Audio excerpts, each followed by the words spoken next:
Hello students, आज इस video में हम चैप्टर 6 त्रिभुज और उसके गुण प्रश्नावली 6.1 से क्वेश्चन नंबर 1 और 2 सोल्व करेंगे। उससे पहले अगर आपने मेरे चैनल को सब्सक्राइब नहीं किया है तो कर लीजिए। अब क्वेश्चन नंबर 1 देखिए, त्रिभुज पी क्यू आर में भुजा क्यू आर का मध्य बिंदु डी है।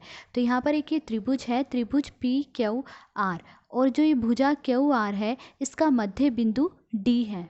मध्य बिंदु मतलब ये जो बिंदु डी है वो इस भुजा क्यू आर को दो बराबर भागों में बांट रहा है।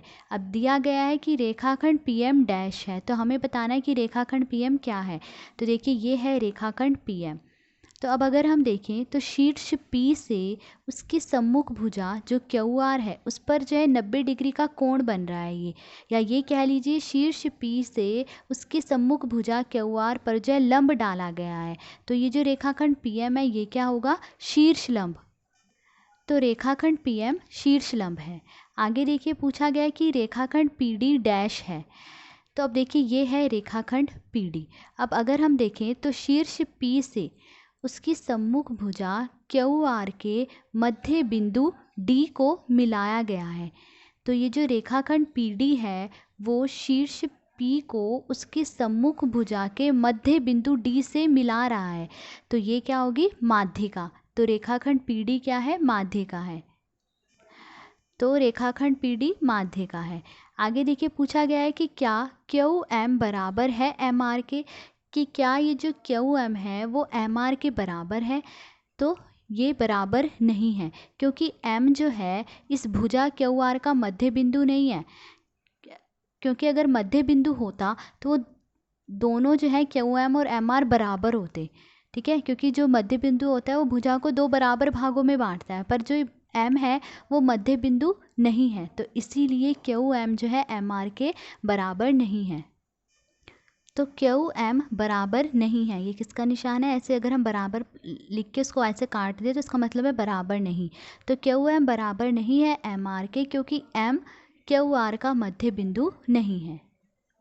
अब क्वेश्चन नंबर 2 देखिए, लिखा गया है कि निम्न के लिए अनुमान से आकृति खींचिए। ए पार्ट दिया गया है कि त्रिभुज ए बी सी में बी ई एक माध्यिका है। तो हमें इसके लिए एक आकृति बनानी है। तो देखिए उन्होंने कहा था कि एक त्रिभुज ए बी सी बनानी है, तो हमने ये त्रिभुज ए बी सी बना दी है। अब इसमें एक हमें माध्यिका बनानी है बी ई। तो देखिए जब हम शीर्ष को उसके सामने की भुजा के मध्य बिंदु से मिला दे तो माध्यिका प्राप्त होती है। तो अब देखिए यहाँ पर शीर्ष बी है, ठीक है, इसके सामने की भुजा कौन सी है, ए सी। अब अगर मैं इस भुजा ए सी में एक मध्य बिंदु ले लूँ ई, तो देखिए मैंने यहाँ पर ये मध्य बिंदु ले लिया ई। अब अगर हम इन दोनों को मिला देंगे तो बी ई क्या है, एक माध्यिका है। तो देखिए बी ई एक माध्यिका है। अब देखिए आप चाहे तो इस तरह से दर्शा सकते हैं या फिर इस तरह से भी दर्शा सकते हैं। देखिए ये त्रिभुज ए बी सी है और इसमें बी ई एक माध्यिका है। इसी तरह ये भी एक त्रिभुज ए बी सी है और इसमें बी ई क्या है, एक माध्यिका है। तो ये था ए पार्ट। नेक्स्ट बी पार्ट देखिए। बी पार्ट में लिखा गया है कि त्रिभुज पी क्यू आर में पी क्यू और पी आर त्रिभुज के शीर्ष लंब हैं। तो देखिए हमने ये त्रिभुज बना दी है, त्रिभुज पी क्यू आर। अब अगर हम इसमें देखें तो ये जो पी क्यू है वो भुजा पी आर पर लंब है। देखिए इस तरह से ये जो पी क्यू है वो लंब है, भुजा पी आर पर लंब है, और जो पी आर है वो भुजा पी क्यू पर लंब है, ठीक है। तो हमने दिखा दिया, एक आकृति हमने बना दी त्रिभुज पी क्यू आर, जिसमें पी क्यू और पी आर क्या है, शीर्ष लंब है।